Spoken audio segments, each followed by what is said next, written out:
Hey guys, in chess, knights and bishops are called minor pieces and they're worth 3 points each. The queen is a major piece and it's worth 9 points.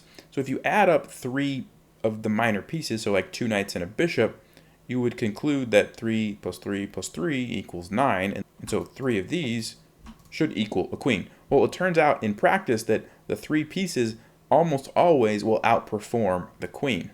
And I actually had a recent game that I played that was a perfect example of this. I had the opportunity to trade my queen for 3 pieces and then play the rest of the game that way. And sure enough, the 3 pieces was just doing much better than the queen. So I'm going to show you that game right now, and you're going to see exactly why the 3 pieces outperform the queen.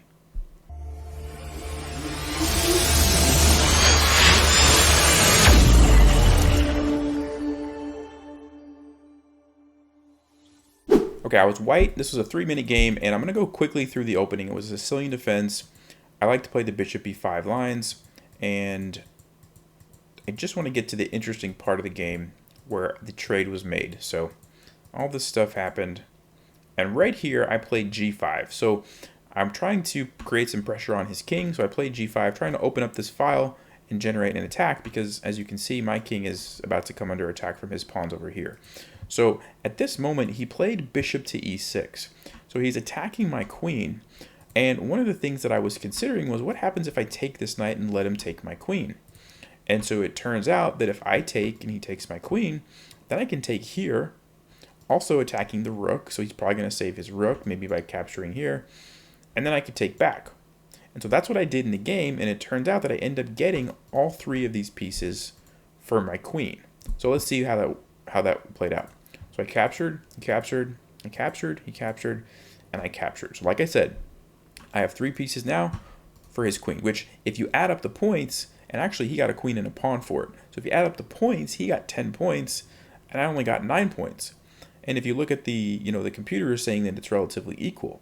But in practice, the pieces are usually always better. And so you're going to see over the next couple of moves how this works out. So he attacked my knight, I played knight to d5, and one of the benefits of having the 3 pieces is that his queen is always going to be a target for me, and my pieces are really not going to be targets for him as long as they're protected, right? Like this knight, how is he ever going to capture this knight? The only way he could ever take it would be if he could somehow get rid of this pawn, but if not, then he's going to have to sacrifice one of his major pieces for my knight. That's the only way he can take it. And that's going to be true for all of these. If I can defend them, he just can't really deal with it.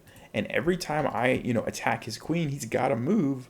Otherwise, he's losing a big piece.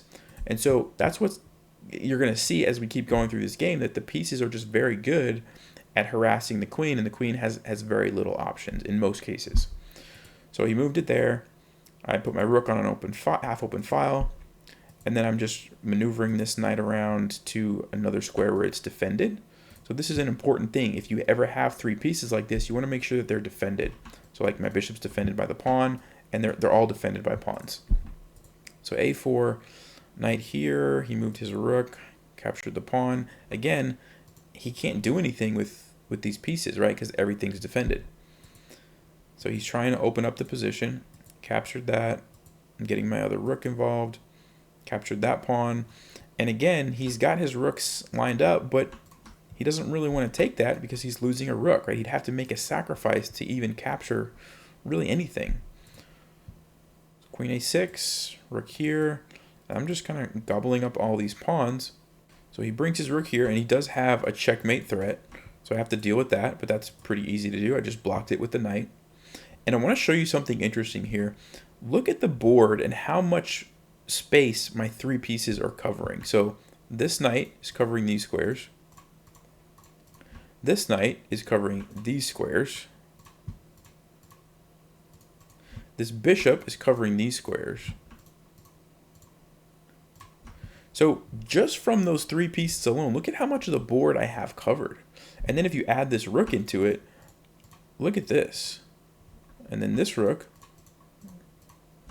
And then some of my pawns cover some squares. I have almost the entire board covered, and anytime he moves any of these pieces, because they're all big pieces, if he moves them anywhere on those yellow squares, guess what? I'm just going to take them, right? And so this is why like the three pieces is extremely good against a queen. And so if you ever have an opportunity, it's not something that happens all the time, but if you ever have an opportunity like I showed in this game where you can trade, your queen for three pieces, you should usually do it, right? It's usually pretty good. And so the game kind of went on for a little while. We were both getting a little bit lower on time, so we made some moves quickly here, but the concept was the same. Like my pieces were just, as long as you keep them defended, see these guys defend each other, this defended by the pawn, it's really hard for the person with the queen to do anything. And you're going to see that eventually I was just able to push, I eventually finally got a fork. I was able to trade one of my knights for a rook, push this pawn forward.